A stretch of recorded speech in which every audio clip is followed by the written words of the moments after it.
ओम नमो भगवते वासुदेवाय। ओम नमो भगवते वासुदेवाय। ओम नमो भगवते वासुदेवाय। ओम अज्ञानतिमिरान्धस्य ज्ञानाञ्जनशलाकया चक्षुरुन्मीलितं येन तस्मै श्रीगुरवे नमः। नमः ॐ विष्णुपादाय कृष्णपृष्ठाय भूतले श्रीमते भक्तिवेदान्त स्वामिन् इति नामिने। नमस्ते सारस्वते देवे गौरवाणी प्रचारिणे निर्विशेषा शून्यवादी पाश्चात्यदेशतारिणे। जय श्री कृष्णा चैतन्य प्रभु नित्यानंद श्री अद्वैत गदाधर श्रीवासादि गौर भक्तवृंद। हरे कृष्णा कृष्णा कृष्णा हरे हरे हरे रामा राम राम हरे हरे। जगत कुशल प्रभुपाद की जय। भगवत वाणी भगवत गीता जी की जय। गुरु महाराज की जय। हरे कृष्णा। सभी लोगों का बहुत बहुत स्वागत। आज के हमारे इस सत्र में भगवत गीता में हम लोग जो है भगवान की गुरु की असीम कृपा से जो है 7वें अध्याय को हम लोग ने पूर्ण करने जा रहे हैं। बस लास्ट 2 आहुति और फिर ये 7वें अध्याय का भी यज्ञ पूर्ण हो जाएगा। भगवान की बहुत कृपा, असीम कृपा, जिससे हम भगवान के एक एक श्लोक को लेके उनकी जो है शिक्षाओं को लेके आगे बढ़ रहे हैं। तो आज फिर से हम भगवान से प्रार्थना करेंगे कि वो इस श्लोक में जो समझाने का हमें प्रयास करते हैं, जो शिक्षा हमें दे रहे हैं, उसको हम अपने जीवन में ला सकें। श्लोक संख्या 29। तो ये दो जो श्लोक हैं लास्ट के, ये दो श्लोक बीज हैं। किसके? बीज के बाद क्या उत्पन्न होता है? पौधा। तो ये दो बीज जो है किसको उत्पन्न करेंगे? अध्याय 8 को। और यही प्रश्न हो जाएंगे अर्जुन के। तो ये जो दो श्लोक में समझाया जाएगा उसको हमें भी प्रयास करना है समझने का। इस श्लोक में डिटेल में नहीं समझाया जाता है पर टच किया जाता है। मैंने कहा ना बीज है, तो बीज रोपण होता है, उसके बाद फिर वो वृक्ष जो है शुरू होता है 8वें अध्याय में। तो इसीलिए कनेक्शन है लास्ट के दो श्लोक। इसीलिए मैं सोच रही थी कि हम साथ में ले लें, पर हो नहीं पाएगा, आधे घंटे में समय नहीं है हमारे पास उतना। तो हम देखेंगे इसमें भगवान कौन से दो चीजों को समझाने का प्रयास कर रहे हैं। तो पढ़ते हैं श्लोक संख्या 29, अध्याय 7। जरा मरण मोक्षाय मामश्रित्य यतान्ति ये ते ब्रह्म तद्विदु कृत्सन् अध्यात्मनं कर्म चाखिलम्। जो जरा तथा मृत्यु से मुक्ति पाने के लिए यत्नशील रहते हैं, वे बुद्धिमान व्यक्ति मेरी भक्ति की शरण ग्रहण करते हैं। वे वास्तव में ब्रह्म हैं, क्योंकि वे दिव्य कर्मों के विषय में पूरी तरह से जानते हैं। तो अभी हम लोग लेंगे तात्पर्य। तात्पर्य से पहले अब आप मुझे जब ये पढ़ेंगे तो हम लोग ध्यान से पढ़ेंगे। इसमें हमें ये पता होना चाहिए कि ब्रह्म क्या है ना, और आध्यात्म कर्म क्या है ना। इन सब चीजों को ध्यान से पढ़ेंगे हम लोग, ठीक है। तो फिर थोड़ा सा जो है यहाँ पे व्याख्या कोशिश करेंगे उसको और समझने की, ठीक है। यस प्रेमा जी। हरे कृष्णा। तात्पर्य जगत गुरु शिल प्रपात की जय। जन्म मृत्यु जरा तथा रोग इस भौतिक शरीर को सताते हैं, आध्यात्मिक शरीर को नहीं। आध्यात्मिक शरीर के लिए न जन्म है, न मृत्यु है, न जरा है, न रोग। अतः जिसे आध्यात्मिक शरीर प्राप्त हो जाता है वह भगवान का पार्षद बन जाता है और नित्य भक्ति करता है, वही मुक्त है। अहम ब्रह्मास्मि, मैं आत्मा हूँ। कहा गया है कि मनुष्य को चाहिए कि वह यह समझे कि मैं ब्रह्म या आत्मा हूँ। जीवन का यह ब्रह्म बोध ही भक्ति है। जैसा कि इस श्लोक में कहा गया है, शुद्ध भक्त ब्रह्म पद पर आसीन होते हैं और वे दिव्य कर्मों के विषय में सब कुछ जानते रहते हैं। भगवान भगवान की दिव्य सेवा में रत रहने वाले 4 प्रकार के अशुद्ध भक्त हैं, जो अपने अपने लक्ष्य को प्राप्त करते हैं और भगवत कृपा से जब वे पूर्णतः कृष्ण भावना भावित हो जाते हैं तो परमेश्वर की संगति का लाभ उठाते हैं, किंतु देवताओं के उपासक कभी भी भगवत धाम नहीं पहुंच पाते। यहाँ तक कि अल्पज्ञ ब्रह्म भूत व्यक्ति भी भगवान श्री कृष्ण के परम धाम गोकुल वृंदावन को प्राप्त नहीं हो कर पाते। केवल ऐसे व्यक्ति जो कृष्ण भावनामृत में कर्म करते हैं, माम आश्रित्य, वे ही ब्रह्म कहलाने के अधिकारी होते हैं, क्योंकि वे सचमुच ही कृष्ण धाम पहुंचने के लिए प्रयत्नशील रहते हैं। ऐसे व्यक्तियों को कृष्ण के विषय में कोई भ्रांति नहीं रहती और वे सचमुच ब्रह्म हैं। जो लोग भगवान के अर्चा यानी स्वरूप की पूजा करने में लगे रहते हैं या भव बंधन से मुक्ति पाने के लिए निरंतर भगवान का ध्यान करते हैं, वे भी ब्रह्म अधिभूत आदि के तात्पर्य को समझते हैं, जैसा कि भगवान ने अगले अध्याय में बताया गया है। हरे कृष्णा, हरि बोल। थैंक यू सो मच माता जी। हरे कृष्णा। तो देखा हम लोगों ने, जो हम लोगों ने पढ़ा उसमें क्या बता रहे थे कि जो भी अभी इसमें सुन रहे हैं हम, ये अगले अध्याय में हमें पता चलेगा, है ना। तो ये क्या हो गया, ये बीज श्लोक हो गए दो, जो कि हमें अध्याय 8 से जोड़ते हैं, या अध्याय 8 को उसमें जो है उत्पन्न करते हैं वहां से। तो यहाँ पे ब्रह्म क्या है, आध्यात्मिक कर्म क्या है, तो समझ में आया पढ़ने से? बताएगा? कोई बताएगा? यस। माता जी, आत्मा को बताया गया है। करेक्ट। ब्रह्म मतलब चेतन। Very nice. आत्मा है ना। और इसकी अवस्था को समझ लेते हैं, ब्रह्मात्मा। Very nice. है ना। आत्मा है, चेतन है, और दिव्य कर्म। तो आत्मा क्या करती है, जो कर्म करती है उसकी दिव्यता को वो समझता है। आध्यात्मिक कर्म की दिव्यता को जो जानता है वो। तो इसको थोड़ा सा सरल करके नॉर्मल एग्जाम्पल से हम इसको समझने का प्रयास करेंगे, ठीक है। तो यहाँ पे सबसे सुंदर जो है लास्ट में एक है, जैसे कि इस श्लोक में कहा गया है कि शुद्ध भक्त ब्रह्म पद पर आसीन होते हैं। ब्रह्म जो अवस्था है, एक स्टेज है ना, उस पे वो आसीन हो जाते हैं, और वे दिव्य कर्मों के विषय में सब कुछ जानते रहते हैं। अब वो कैसे जानते रहते हैं दिव्य कर्मों की अवस्था में? अच्छा, एक प्रश्न और यहाँ पे उठता है कि क्या हम लोग इस दिव्य कर्म की अवस्था पे आ सकते हैं?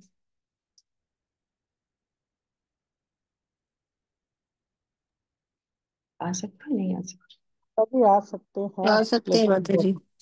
Very nice. आ सकते हैं, क्योंकि नहीं आना होता तो हमें भगवत गीता में ये बताया ही नहीं जाता, है ना। आ सकते हैं, उसी का ही हम प्रयास करते हैं। और शुद्ध भक्त पहले से ही आ गए हैं, तो वो भी हमारे लिए बहुत बड़ी प्रेरणा के स्रोत होते हैं। हम भी उनको फॉलो करेंगे तो हम आ जाएंगे, है ना। तो इस तरीके से हम इसको समझ सकते हैं। तो सबसे पहले हम ये देखेंगे कि ये जो दो श्लोक हैं, दो श्लोकों में चार पांच शब्द बहुत इंपॉर्टेंट दिए गए हैं। तो आज के श्लोक में है ब्रह्म और आध्यात्मिक कर्म, ठीक है। ठीक है, और उसके बाद क्या है, अ, दूसरे कल के श्लोक में भी जो है तीन शब्द बहुत जरूरी आएंगे। वो है आदिदेव आएगा, और आध्या यज्ञम आएगा, और उसके बाद प्रयाण काले आएगा। तो ये तीन शब्द कल के श्लोक में आएंगे। तो ये पांच शब्द बहुत इंपॉर्टेंट है, जिससे हम आगे 8वें अध्याय को समझने में हमें उसमें बहुत सहायता मिलेगी। तो ब्रह्म क्या है? तो ब्रह्म दो तरीके से, जैसे इसमें भी जो है दो तरीके से समझे जाते हैं। तो बहुत से बोलो, हम लोगों ने शास्त्रों में सुना है ना, अहम ब्रह्मास्मि, है ना, और तत् ब्रह्म। ये सुने ना, कई बार ये शब्द रिपीट होते हैं। तो अहम ब्रह्मास्मि और अहम ब्रह्म, या फिर तत् ब्रह्म में कुछ डिफरेंस है? किसी को अगर पता है तो ठीक है, नहीं तो फिर मैं आगे बढ़ूँ। पता है? नहीं? ठीक है। माता जी मैं ट्राई करती हूँ। अहम ब्रह्म मतलब मैं खुद भी आत्मा हूँ, तद ब्रह्म मतलब दूसरा है जो वो भी आत्मा ही है। हाँ, तत् ब्रह्म, इस आत्मा से ऊपर एक आत्मा है जिसको क्या बोलते हैं, परमात्मा। तत् ब्रह्म। तो वो व्यक्ति जो ये जानता है कि मैं ब्रह्म हूं, और मुझसे भी ऊपर एक जो है संपूर्ण एक और बड़ी चेतना है जो सबके बारे में जानती है, वो तत् ब्रह्म, उसके बारे में भी जो जानता है, वो सही ज्ञान रखता है। तो ये दो टर्म्स को समझ लेते हैं, अहम ब्रह्म और तत् ब्रह्म, ठीक है। अब उसके बाद आ जाते हैं यहाँ पे आ, आध्यात्म। तो आध्यात्म कर्म क्या होते हैं? तो वो कर्म होते हैं, इसको हम समझ लेते हैं दिव्य कर्म होते हैं, है ना। तो दिव्य कर्म होते हैं। अब ये बहुत बारीक सी चीजें हैं जिसको हम समझ लेंगे। तो नॉर्मल चीजों में, जैसे हमारे भौतिक जगत में भी क्या होता है, आपने देखा होगा, जैसे मान लीजिए कोई म्यूजिशियन है ना, कोई म्यूजिशियन है या फिर कोई पेंटर है, वो उसकी कॉन्शियसनेस अपनी कला में, अच्छा हम सब लोग के अंदर एक एक कला है, अपने आप से एनालाइज कर लीजिए, है ना। मैं उदाहरण दे रही हूँ, आपके पास जो कला है आप उससे उसका ध्यान रख लीजिए कि जब वो कला में वो पूरी तरीके से इनग्रॉस हो जाता है, उसमें पूरी तरीके से लिप्त रहता है, क्योंकि उसको बहुत खुशी मिलती है उस कार्य करने में।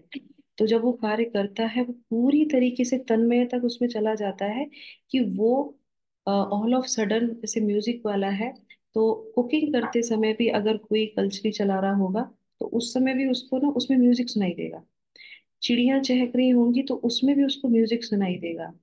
आर्टिस्ट को जब वो सुबह उठेगा तो जैसे 4:30 बजे उठे तो पूरे आकाश में कहीं कहीं पे तारे दिखते हैं, तो उसको वो भी बहुत सुंदर क्या लगेगा, कला दिखेगी, प्रकृति की सुंदरता दिखाई देगी।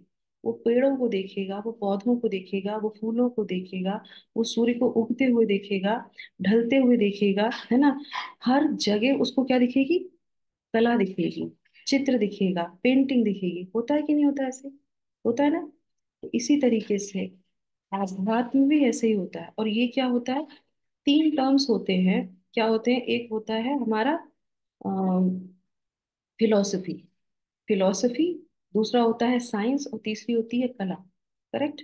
अपने भौतिक जीवन में भी हम तीन टर्म से हर चीज को समझते हैं। तो पहला हो गया फिलोसफी। अब भगवत गीता, हम लोग कौन है, हम लोग आध्यात्म के पाथ पे चल रहे हैं।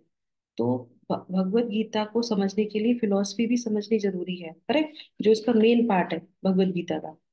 तो जो कला वाले होते हैं, जो संगीत वाले होते हैं, जो भी कोई कला किसी के अंदर है, जो गुण है, जो आर्ट है, उसमें भी ये तीन टर्म्स होते हैं। क्या होता है, एक तो फिलोसफी, दूसरा है साइंस। अब फिलोसफी क्या होती है, तो फिलोसफी ये बहुत इंपॉर्टेंट है, थोड़ा सा साइंटिफिक वो है थोड़ा सा, जिसको बोलते हैं ना, कुछ टर्म्स हैं जिसको हम लोग समझते हैं ना, कोई प्रैक्टिकल सब्जेक्ट होता है ना, तो उसमें प्रैक्टिकल की तरीके से उसको समझना जाता है। तो भगवत गीता में सारे सब्जेक्ट आ जाते हैं, भगवत गीता पढ़ने के बाद सारे सब्जेक्ट समझ में आते हैं। तो जब हम जो है ये फिलोसफी समझते हैं तो उसके पीछे एक शब्द आता है कि फिलोसफी क्यों सुननी है, फिलोसफी क्यों समझना है ना, वाई। हमको जो हम ज्ञान ले रहे हैं वो हमें क्यों लेना है, तो पहले ये आता है फिलोसफी में कि ये चीज क्यों कैसे है ना। ठीक है, ये प्रश्न आता है ना, तभी तो लोग फिलोसफी सीखते हैं कि क्यों है। भगवान भगवान कृष्ण सर्वोपरि क्यों है, why Krishna is the supreme personality of godhead, उसी के पीछे तो फिलोसफी है सारी। करेक्ट हो गया ना। अब दूसरा सब्जेक्ट क्या आ गया, साइंस। साइंस का प्रश्न क्या होता है, व्हाट, क्या है ना, क्या है। तो उसके पीछे अगर अगर आप कोई चीज कर रहे हैं, ये हमें करना है, तो ये क्यों करना है, करेक्ट, तो वो आ गया इसमें। तो वाई और व्हाट, क्या है इसके अंदर।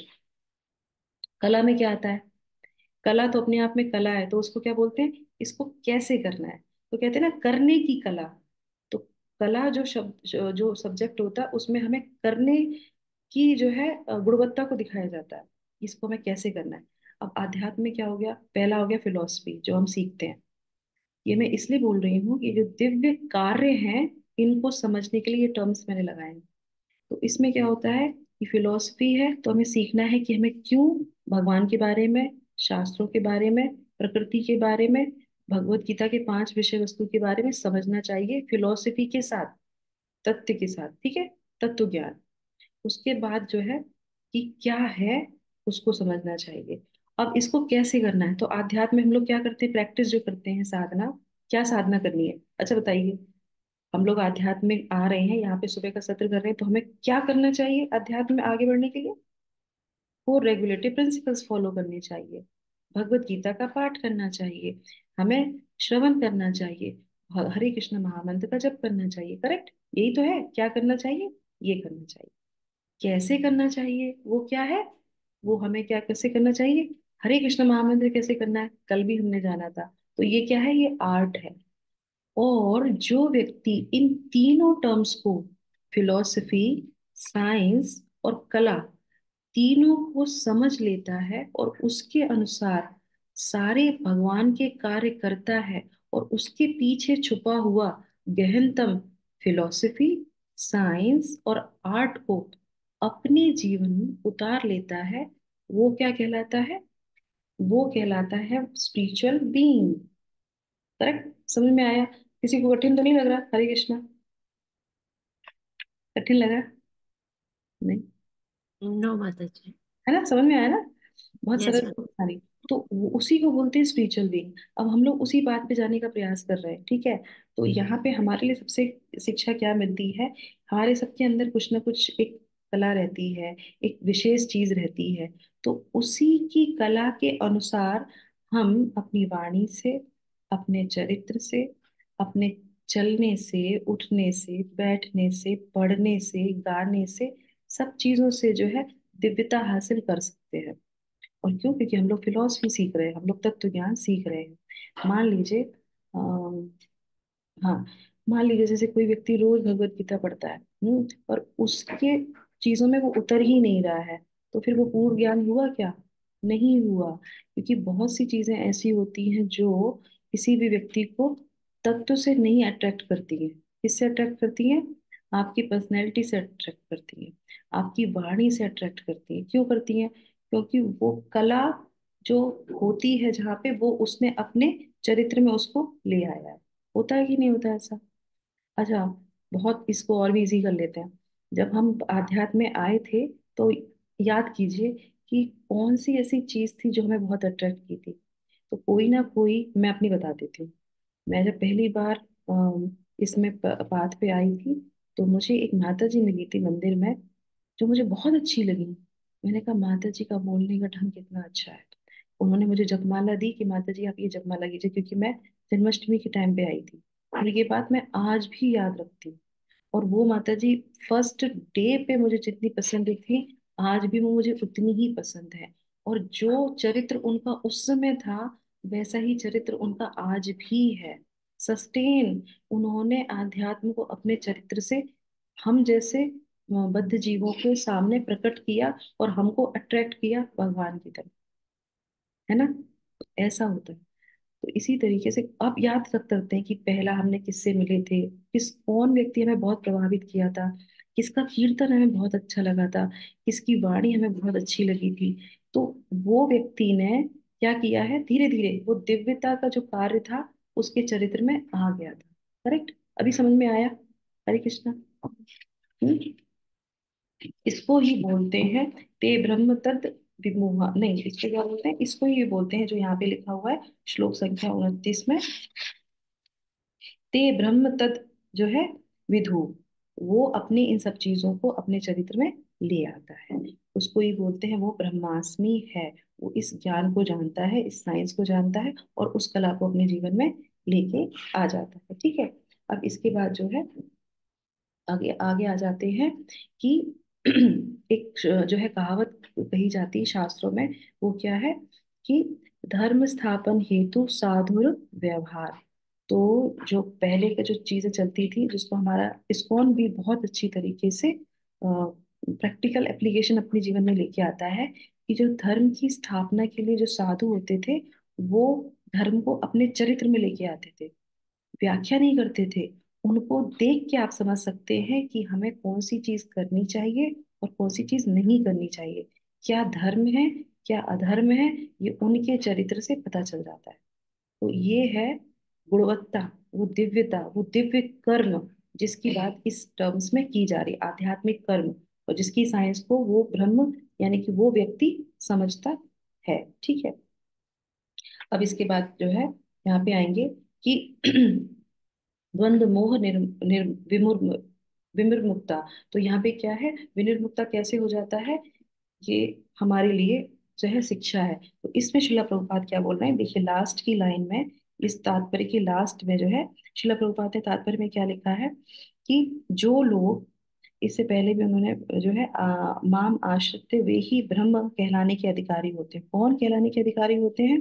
जैसे कि उससे पीछे लिखा है वहां तक कि अल्पज्ञ ब्रह्मभूत व्यक्ति भी कृष्ण के परम धाम गोलोक वृंदावन को प्राप्त नहीं कर पाते। केवल ऐसे व्यक्ति जो कृष्ण भावनामृत में कर्म करते हैं, वे ही ब्रह्म कहलाने के अधिकारी होते हैं। तो कर्म को नहीं छोड़ना है, कृष्ण भावना भावित कर्म करने हैं, क्योंकि वे सचमुच ही कृष्ण धाम पहुंचने के लिए जो है प्रयत्नशील रहते हैं, ऐसे व्यक्तियों को कृष्ण के विषय में कोई भ्रांति नहीं रहती है।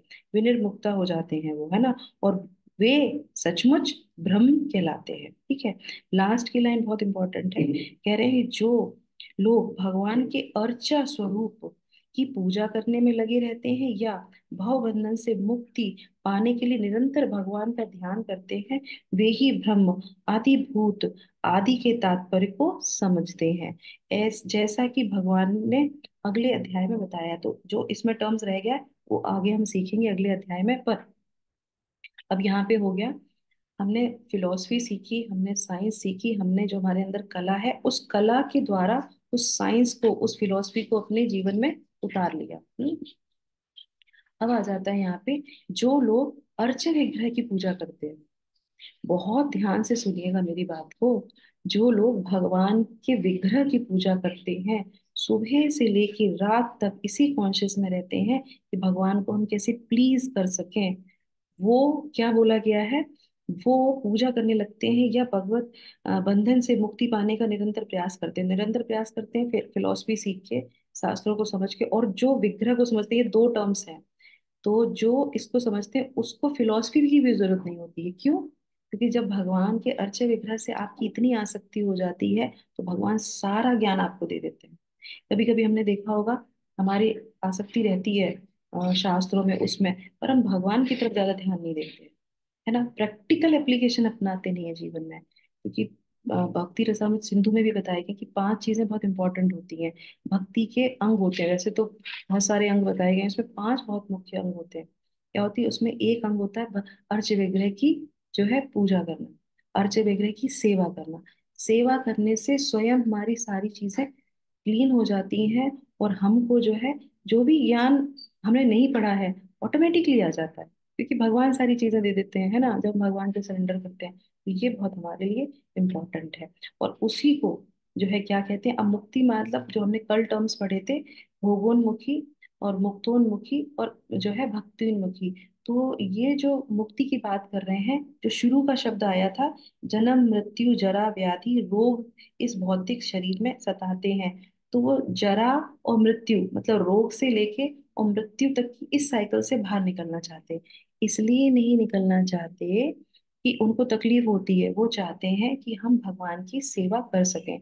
और इसी को अगर कोई ब्रह्मवादी, या फिर इसको बोलते हैं कि जो भगवान के रोशनी को मानता है, उनकी जो है प्रकाश को मानता है, ब्रह्म को मानता है, वो कहेंगे कि ब्रह्म में चले जाना चाहिए, भगवान इसमें वही ब्रह्म की बात कर रहे हैं। नहीं, भगवान उसमें वो ब्रह्म की बात नहीं कर रहे हैं। भगवान इसमें कह रहे हैं कि कार्य को करता है, भगवान की सेवा करता है, वो प्रयास करता है कि इस संसार से निकल के भगवान के धाम जाके हम भगवान की सेवा कर सके। तो यहाँ पे वो ब्रह्म की बात की जा रही है, वो आध्यात्मिक कार्य की बात की जा रही है। तो हमें क्या करना चाहिए? हमें क्या करना चाहिए बताइए।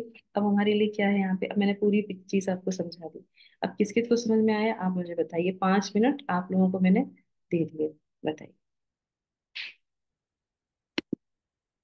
क्या समझ में आया, क्या समझ में नहीं आया, मैं दोबारा से बोल दूंगी। कुछ टर्म्स ऐसे हैं जो ना समझ में आए हो, बताइए। हम्म। सुमन माता जी, यस। माता जी, एक तो साधु संग जो नियम नियम पर चलते हैं, ऐसे गुरु की शरण होनी चाहिए जो हमें सिखा सके कि हमने अपने जीवन में आगे कैसे चलना है, नंबर एक। नंबर दो, हमारा जो ध्यान है या हमारे जो नियम, हमारे जो 4 प्रिंसिपल्स दिए गए हैं, और हम जैसे सुबह के टाइम में अपनी जपमाला में और इसमें जुड़ते हैं, इसके लिए हमें किसी से वो पुश की एक्टिविटी नहीं होनी चाहिए, should come individually from your inside. और वो जो नियम, तुम उस नियम में जब आप अम, घुलने लग जाओगे, जैसे चीनी पानी के अंदर में घुलने लग जाएगी, तो फिर और दूसरी और दूसरे जो चीजें आसपास हो रही हैं उसका तुम्हें तुम्हें उसका उससे कोई वो नहीं रहेगा। You will become detached to all those things that are happening. And third thing is that just like you want to have a bath yourself, आपकी अर्च विग्रह का भी you you Beth him, you dress him. और वो dress करने के time में आप दो बारी सोचते हैं, आज को जो पिंक पहनाऊं, आज मैं तुम्हें येलो पहनाऊं। भगवान नहीं बोल रहा हमें, वो अपने अंदर से आत्मा हमें बोल रही कि आज I will dress her in pink dress, today I will dress her in yellow dress, no today I want to dress her, I want all the mukuts to be symmetrical. That is beautifying God, because that is a art that is coming from your inside to say I want to beautify my idols, and they should look so pretty, just like I want to look myself pretty. I want my idols to look pretty. Very Then nice. third is doing your archana, whatever aarti and whatever you're doing, uh, वो अपने आप ही अपने अंदर से निकलना शुरू हो जाता है। You don't have to sing it out, because तुम प्रभुपाद का भी एक वो जो श्लोक हम पढ़ते हैं रोजाना सुबह, वो हर बारी तुम्हारा वही मुंह में निकलना शुरू हो जाता है। Very you nice. are you are not you are not asking for it, or you're not looking at the books or it, but this is from your within your own daily practice, that this becomes part and parcel of your activity. So thirdly, I would say that when we are saying ये जो हमारी अंदर की आवाज है, या ये शायद मैं नहीं बोल रही हूँ, मुझे नहीं पता ये कौन मुझे बुलवा रहा है, यस। इसका इसका भी उसका भी एहसास होना शुरू हो जाता है कि why I am doing correct. this who is asking me to do this, and what is the result that I'm going to, I'm not worried about the result also today, because I have surrendered myself to whatever is inspiring me from inside. Thank you माता जी। हरे Hare Krishna. Krishna. माता जी ने बहुत अच्छे से और बहुत detail में हम लोग को बताया, जो उन्होंने इस चीज से समझा है कि हम अर्चे विग्रह की पूजा वैसे ही करनी चाहिए जैसे हम अपने आप को सजाने का प्रयास करते हैं, बहुत सुंदर तरीके से। और तो वो कॉन्शियस हमारी जो है चेतना हमारी आगे बढ़ाती है, भगवान से हमें प्रेम करना सिखाती है, और वो हमारे पूरे दिन हमारे जीवन में उतर आता है। उसी तरीके से जब हम तत्व ज्ञान को सीखते हैं या जो प्रार्थना करते हैं, प्रैक्टिस करते हैं, वो ऑटोमेटिकली हमारी जिह्वा पे आने लगती है, क्योंकि हम उसकी प्रैक्टिस कर रहे हैं। और ये प्रैक्टिस क्या है? Practice makes man perfect. तो वो परफेक्शन धीरे धीरे आने लगता है। और सबसे इम्पोर्टेंट बात कि हमें क्या करना चाहिए, इस चीजों को समझने के बाद आइडल जो हमारे हैं, हमारे जो गुरु हैं, उनकी शरण में जाना चाहिए। जैसे हमने अभी ये ब्रह्म की बात की, तो अगर हम ये कहेंगे कि शिला प्रभुपाद ब्रह्म हैं, वो ब्रह्मभूत हैं, वो अवस्था में रहते हैं, हाँ रहते हैं, क्योंकि उन्होंने अपने चरित्र से बताया है कि ऐसे एक भक्त को करना चाहिए, ऐसे बोलना चाहिए, ऐसे शिक्षा देनी चाहिए, ऐसे विग्रहों की सेवा करनी चाहिए। वो उन्होंने अपने उनकी जीवनी आप पढ़ेंगे तो उसमें वैसे ही, और वैसे ही उनके डिसाइपल हैं। तो वो उनके चरित्र को देख के उनसे इंस्पायर हुए हैं। क्लासेस बहुत कम की होगी, मैं अपने गुरु महाराज के चरित्र से इंस्पायर हुई थी, क्लासेस मैंने बाद में सुनी। क्यों? क्योंकि वो होते ही इस तरीके से, वो ज्ञान ही हमको अपने चरित्र से दे देते हैं, अपने दर्शन मात्र से दे देते हैं। तो ये अवस्था है, ये दिव्य कार्यों को अपने जीवन में धारण करना, और एक कला की तरह, बहुत मतलब आर्टिफिशियली नहीं, ऑटोमेटिकली स्वयं निकल के आता है। जैसे मैंने पेंटर की बात की थी, मैंने एक साइंस जो है संगीतज्ञ की बात की थी। ऑटोमेटिकली सब जगह उसको संगीत सुनाई देता है, सब जगह उसको कला दिखाई देती है। इसी तरीके से जो स्पिरिचुअल बीइंग्स हैं, उनके भी जीवन में, उनके चरित्र में, उनके वाणी में, उनके कीर्तन में, हर चीज में वो आध्यात्म का टच आना चाहिए। और ये जब धीरे धीरे धीरे बढ़ जाता है, और वो इस चीज को समझते हैं कि ये साइंस है, ये फिलॉसफी है, ये आर्ट है, और इसको हमें अपने जीवन में लाना है, तब जो है भगवान उन पे कृपा करते हैं, गुरु उन पे कृपा करते हैं, और वो इन सब चीजों को समझ लेते हैं। तो कल के श्लोक में हम क्या समझेंगे?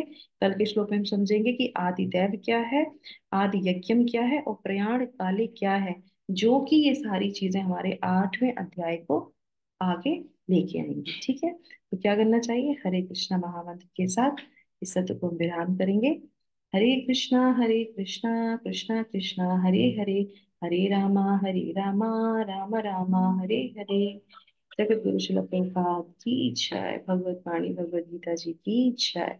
हरिओम तत्सत। आप सभी लोग का दिन शुभ हो, मंगलमय हो, और हम भी इसी प्रार्थना से कि भगवान इस दिव्य कला को हम अपने जीवन में लेके आए, इस साइंस को समझें, इस फिलॉसफी को समझें, और भगवान के बहुत अच्छे से आनंद में सेवा कर सकें। पिंक पहना है तो भगवान को भी पिंक पहना है। हरि बोल। थैंक यू माता जी। हरे कृष्णा।